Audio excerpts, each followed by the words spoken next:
Sabe o que é, meu bem? Eu cheguei tarde porque... Mentira!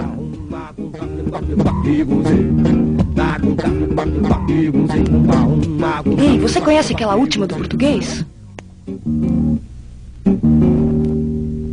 O Tome Ciência de hoje mostra o que está por trás de duas formas bem curiosas de discurso: as mentiras e as piadas. Por que uma piada faz rir? Quando uma mentira cola?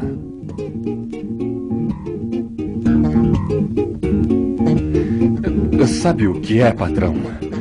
Ontem eu não vim trabalhar porque minha mulher ficou doente. E quando eu ia voltando do hospital, tava um trânsito danado e depois...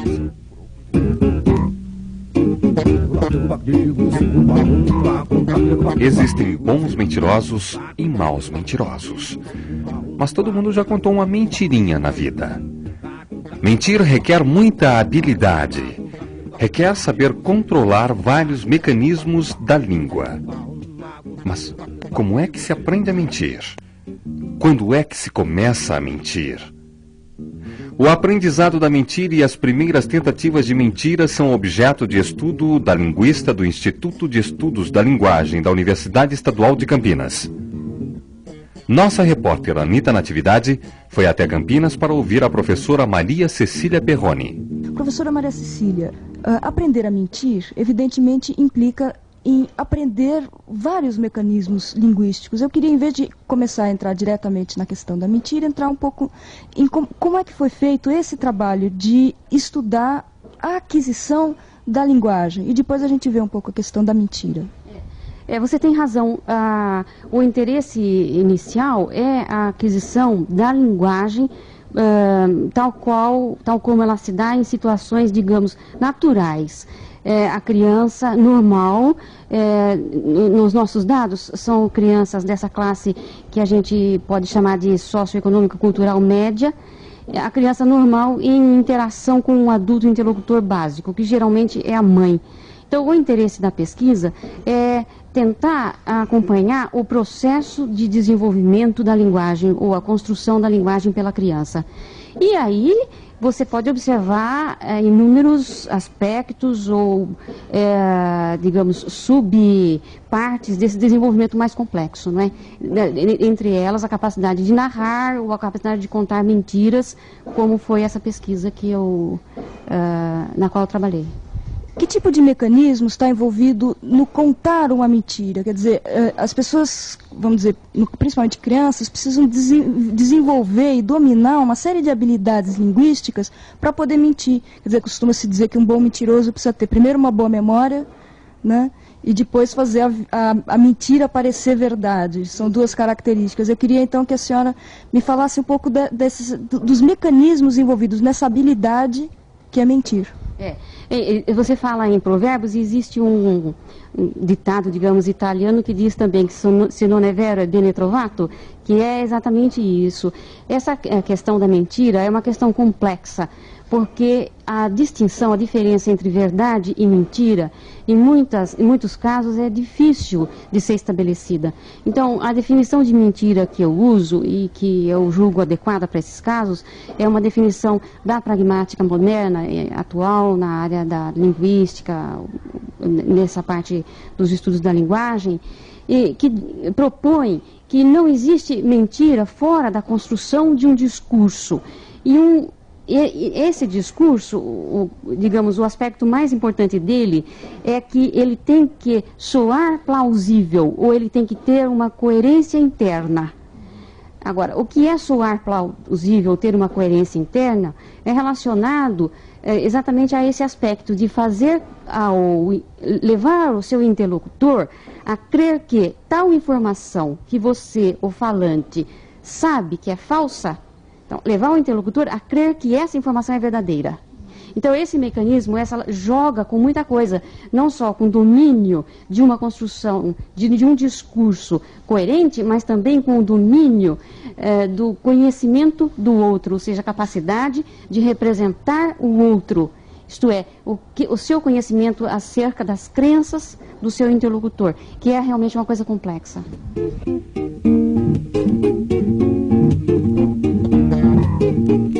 Sabe, professora, eu ia fazer a lição, mas aí acabou a luz, depois choveu em cima do meu caderno e molhou a caixa de fósforo e não dava nem para acender a vela.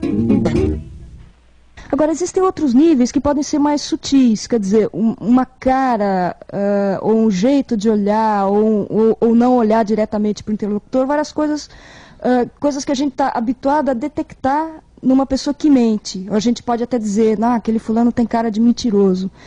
Como que a criança aprende esses outros níveis, não diretamente linguísticos, ou incorporados na forma da linguagem? Como é que ela aprende a ser convincente, vamos dizer, com o corpo, com expressões mais sutis? Realmente é um aprendizado lento e ele é difícil, ele é complicado, porque, como eu já disse antes, numa mentira muitas coisas estão envolvidas, e a capacidade de mentir, ela não é uma capacidade estritamente linguística e isolada de qualquer outra. Ela é complexa. Então faz parte dela não só o controle de linguagem, mas controle de elementos que você pode chamar de paralinguísticos, como por exemplo o riso, que seria uma evidência clara de uma mentira. A criança, ao mentir, se ela rir, ela já está se dedando, como a gente diz na gíria, ou ela já está entregando o ouro, como a gente diz. Enfim, já não funciona mais como mentira, porque o adulto percebe que ela está levando aquilo na brincadeira. Então, a intenção do logro, a intenção de ludibriar, é muito importante para que ela seja eficiente, que a criança, assim como o adulto, controlem esses elementos paralinguísticos que são rir ou não. Quando você conta uma boa mentira, você não pode rir. E expressão facial. Quando a gente conta uma mentira, se você dá uma piscadinha com um olho, o seu interlocutor já sabe que aquilo é mentira. Então a criança tem que, nesse caminho, nessa construção dela, da linguagem e dela como, enfim, caminhando em direção ao adulto, ela tem que aprender a controlar esses elementos, que são os paralinguísticos também. E isso é demorado e é doloroso, porque às vezes a capacidade de linguística dela está um pouco mais avançada, mas ela ainda não se deu conta dessas algumas sutilezas. Então pode até ser que ela conte uma mentira razoável, mas acabe rindo, ou acabe demonstrando um comportamento em que ela se entrega. Realmente é complicado, e é um desenvolvimento que ela vai se dando conta aos poucos na interação no dia a dia com o interlocutor. E a partir de quando que a gente pode dizer que uma criança já domina ou tenta a começar a dominar esses mecanismos complexos? Olha, nos meus dados, que são 2 crianças aqui da cidade de Campinas, né, São Paulo, nos meus dados, a primeira tentativa de mentira que eu encontrei data de 3 anos e 6 meses de idade. Uma mentira do tipo, a mãe quer, por toda a lei, que a criança vá tomar banho. A criança se recusa a tomar banho.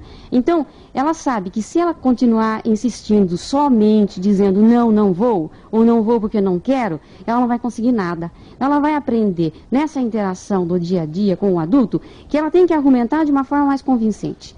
E aí que surge a necessidade e o interesse da mentira. E essa primeira mentira consistiu nessa criança de 3 anos e meio responder, não vou, e a mãe diz por quê, e ela responde, porque já tomei banho lá na outra casa. E a mãe pergunta, mas que casa? E ela diz, na casa da Patrícia Moura. E termina aí. Então a mãe, isso já é uma mentira, com 3 anos e 6 meses. Embora ainda muito, digamos, evidente, porque a mãe sabe que ela não foi na casa de nenhuma Patrícia Moura. E aí já é uma tentativa de mentira. É claro que é fracassada, porque a mãe imediatamente responde, eu sei que você não foi e você não tomou banho coisa nenhuma. Mas, então, essa é uma primeira mentira, 3 anos e 6 meses. Mas não fui eu não, mãe. Foi ele. Quando é que uma mentira pega? Quando é que uma mentira cola? Ou seja, qual é a boa mentira, uma mentira plausível, que entre dentro desses parâmetros de convencer a pessoa?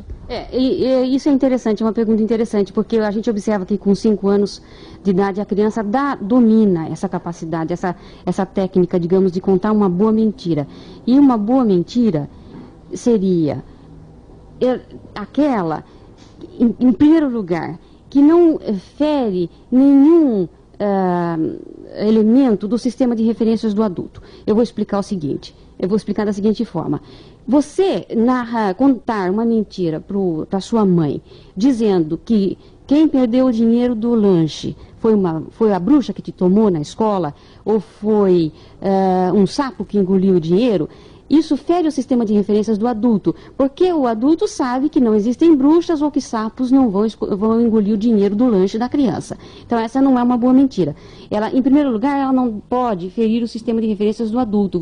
A criança tem que aprender que para mentir, ela tem que argumentar de forma consistente com esse mundo adulto. Porque isso é uma coisa que ela aprende rápido, que com 3 anos e meio, da mesma forma que você viu que ela conseguiu inventar aquela mentira, ela também começa metendo os pés pelas mãos, dando exemplo, criando mentiras desse tipo, como eu te falei.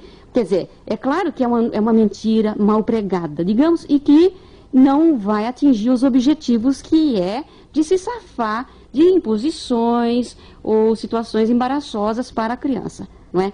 Então esse é o primeiro critério. O segundo critério, que é da plausibilidade, que é bem relacionado a esse, ele tem a ver com a construção do interlocutor, que é você levar a criança, levar em conta o conhecimento do interlocutor, isto é, para quem você está contando a mentira.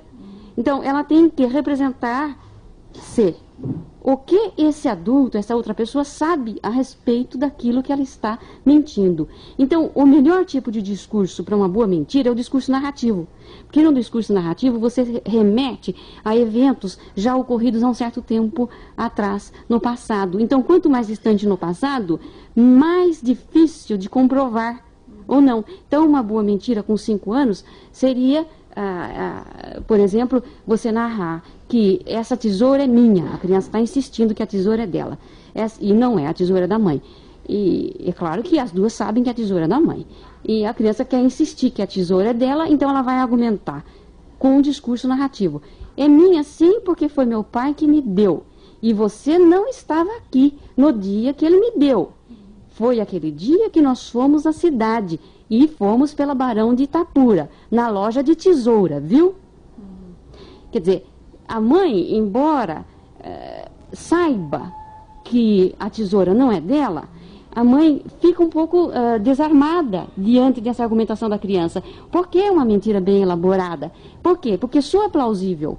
Porque a criança, primeiro, narra algo que se deu há um certo tempo atrás, então está afastado no tempo.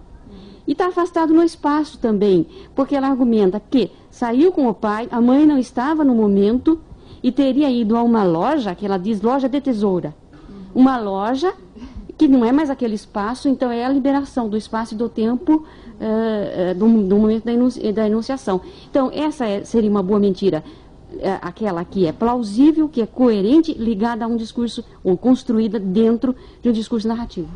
A senhora estudou apenas 2 crianças, mas profundamente. Queria que a senhora falasse um pouco sobre o valor desse tipo de abordagem. Olha, essa pergunta é clássica, é tradicional, é a pergunta que a gente mais espera, é a pergunta mais feita a esse tipo de trabalho nosso.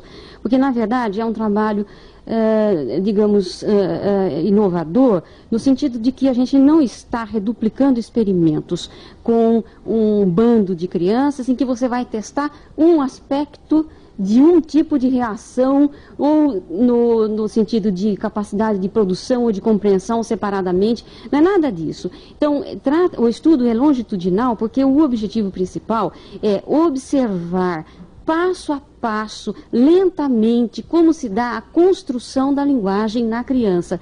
E, obviamente, isso por razões práticas, e claro que inviabiliza você acompanhar 150 crianças.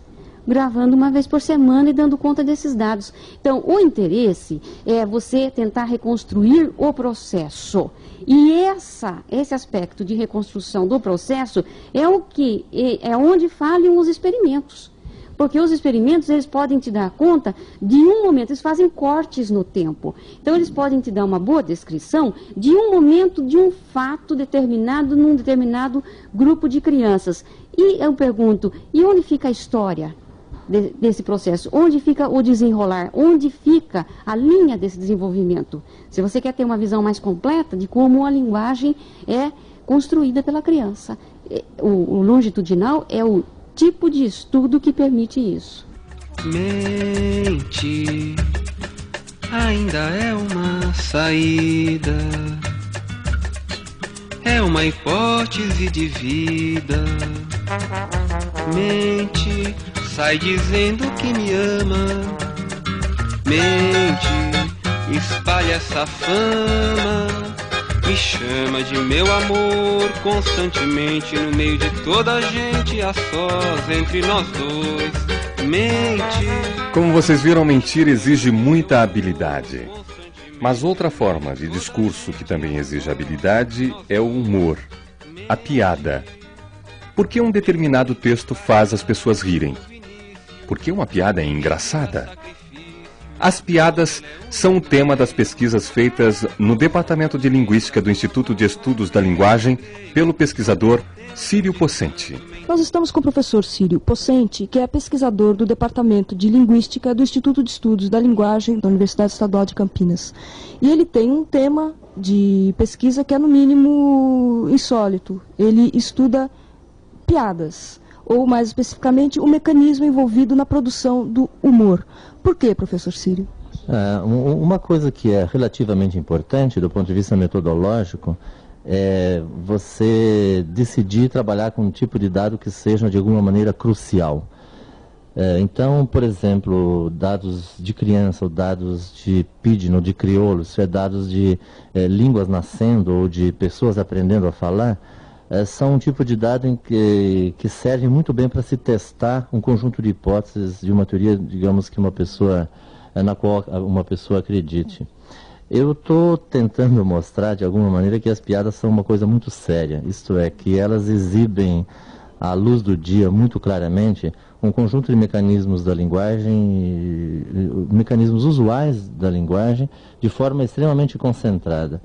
Por isso eu decidi escolher como material empírico de pesquisa as piadas, porque se você abre um livro de piadas, você pode encontrar em uma página ou 2 páginas um conjunto de dados ou de evidências que às vezes você pode demorar muito para encontrar em outro tipo de material, em outro tipo de texto. O que diferencia uma piada de um outro discurso qualquer? Quer dizer, o que caracteriza, em termos de estrutura, uma piada? Bom, eu diria que tudo que você encontra numa piada, você pode encontrar num outro texto. A minha hipótese, por enquanto, isso é uma coisa que eu posso verificar ou não, eu posso estar errado. A minha hipótese é que para você produzir uma piada, ou quem produz uma piada não inventa nenhum mecanismo linguístico novo. Simplesmente concentra num texto menor um conjunto de mecanismos que são usuais da linguagem. Isto é, cria uma situação, o texto cria uma situação em que, por exemplo, uma determinada sequência tem 2 interpretações possíveis. As 2 interpretações podem estar presentes em diversos lugares, em textos diferentes, mas dificilmente elas estão juntas. Ou então, uma palavra que tenha um sentido duplo. Isso é muito comum numa língua, em qualquer língua, mas digamos que um texto comumente não trabalha com a duplicidade de sentido no mesmo lugar. Uma piada tematiza exatamente o duplo sentido. E ela é, digamos, um texto que leva o ouvinte a interpretar preferencialmente o texto numa certa direção e, de repente, a piada produz algum mecanismo, chama atenção por determinado aspecto, que faz com que o ouvinte se dê conta de que aquilo que ele interpretou ele não devia ter considerado. Ele deve ir para um outro caminho e fazer uma outra interpretação. A descoberta desse duplo sentido é um mecanismo que produz, do ponto de vista psicológico, imagino eu, se li bem o Freud, essa descoberta da coisa familiar é que produz o efeito do riso, que é, digamos, uma espécie de atestado de que o texto foi entendido segundo o seu próprio desejo, se é que se pode falar do desejo de um texto. Seria possível a gente trabalhar com um exemplo? Quer dizer, um exemplo onde essa duplicidade está dada e aí ela se resolve em riso? Isso, eu posso. Tem uma piadinha que eu li num livro chamado 1000 Piadas do Brasil, um livro organizado por um fulano que se chama Sarro Humor, que é a seguinte. O noivo diz para a noiva: meu bem, eu acho que você só quer casar comigo porque eu herdei uma fortuna do meu tio. Imagina, meu bem, eu casaria com você mesmo que você tivesse herdado uma fortuna de outro parente qualquer. Pô, essa piada é interessante por várias razões e eu vou destacar uma que é a seguinte, que é aquilo que em linguística a gente chama de escopo, ou em análise gramatical, de escopo de um determinado elemento. No caso em questão, se trata do escopo desse só. Quando você pega esse enunciado do noivo, que ele diz que, no qual ele diz para a noiva, eu acho que você só casou comigo, por quê? Evidentemente esse só não se refere ao casar, isso é, ele não está dizendo que ela só casou e não fez nenhuma outra coisa, que é uma interpretação possível do só. A interpretação mais provável que um ouvinte desse texto, dessa frase, dá, é que esse só incide sobre o porquê, isto é, sobre a causa. É como se o noivo dissesse o seguinte, a única razão para você casar comigo é que eu herdei uma fortuna do meu tio. E só que, digamos, a noiva espertamente pega esse só e escolhe um outro escopo. Faz com que esse só não se refira ao porquê, mas se descubra o meu tio lá na frente. E ela faz uma manipulação e substitui o meu tio por um outro parente qualquer. Então, a descoberta dessa outra interpretação é que torna esse texto engraçado, né? Agora, essa piada, digamos, do ponto de vista, então, linguístico, gramatical, ela é interessante porque ela é uma evidência de que o só pode estar num lugar da frase e ter como escopo, isso é, modificar um elemento que está ou muito próximo dele ou muito distante dele. O enunciado da noiva mostra, evidentemente, porque qualquer pessoa, digamos, qualquer falante normal da língua entende isso, que o escopo do só pode ser um outro, um sintagma, né, um elemento organizado que está lá no final do enunciado, portanto muito longe do porquê, do só. E isso para mim é uma evidência de que, digamos, o falante que ri de uma piada desse tipo entendeu os dois sentidos desse enunciado, são os dois escopos possíveis do só.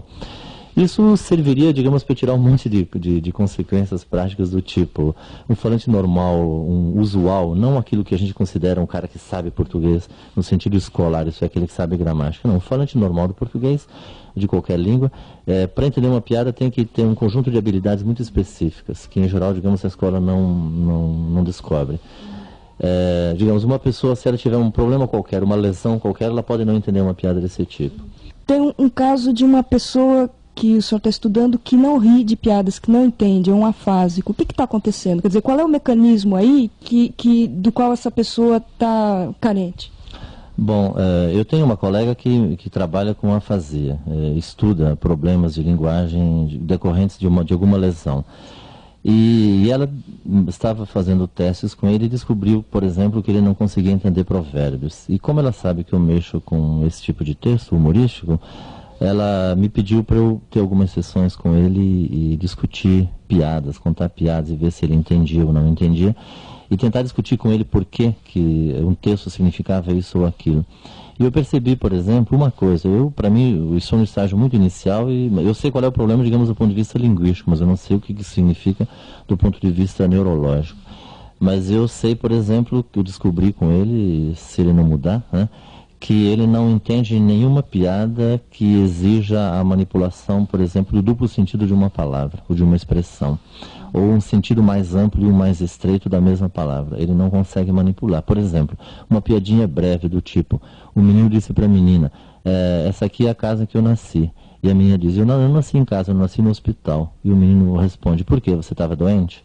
Ele não acha a mínima graça nisso. Isso é, a minha hipótese é que para ele o hospital é um lugar para onde vão as pessoas doentes, que é, na verdade, a interpretação do menino na piada. A da menina é que é uma interpretação mais ampla. Vão pessoas, digamos, com algum tipo de risco de vida, mesmo que isso não seja uma doença.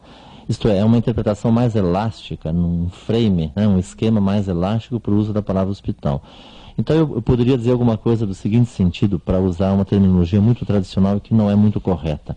Ele conhece um sentido literal de hospital, mas um sentido um pouco figurado, um pouco mais amplo, ele não manipula esse tipo de sentido. Eu posso te dar um outro exemplo com ele mesmo. Por exemplo, num dos casos de uma adivinha, a pergunta é a seguinte, qual é a sobremesa preferida dos jogadores vendidos? Aí a resposta é marmelada. Ele tem uma dificuldade muito grande em manipular o duplo sentido da palavra marmelada. Então, existe alguma coisa, digamos, no funcionamento normal da linguagem, que é o seguinte: dificilmente as palavras têm um sentido só, dificilmente um texto é transparente. O texto normalmente exige que o seu leitor contribua na interpretação e não apenas decodifique, como, digamos, é mais ou menos usual se acreditar.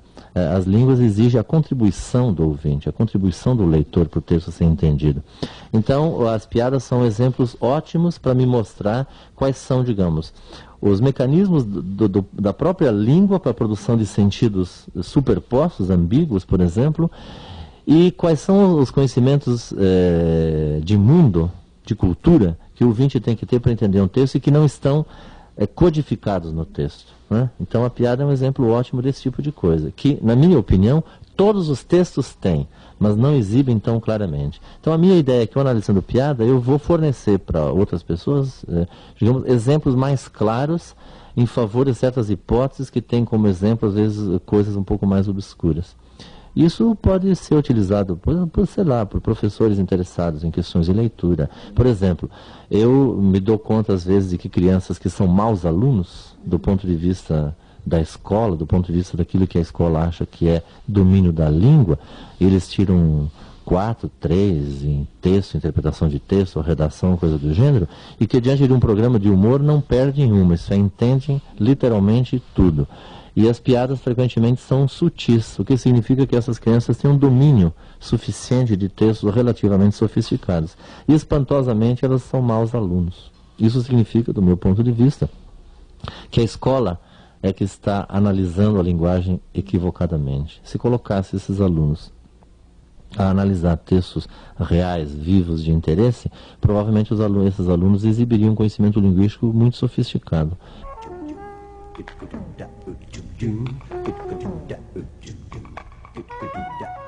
Do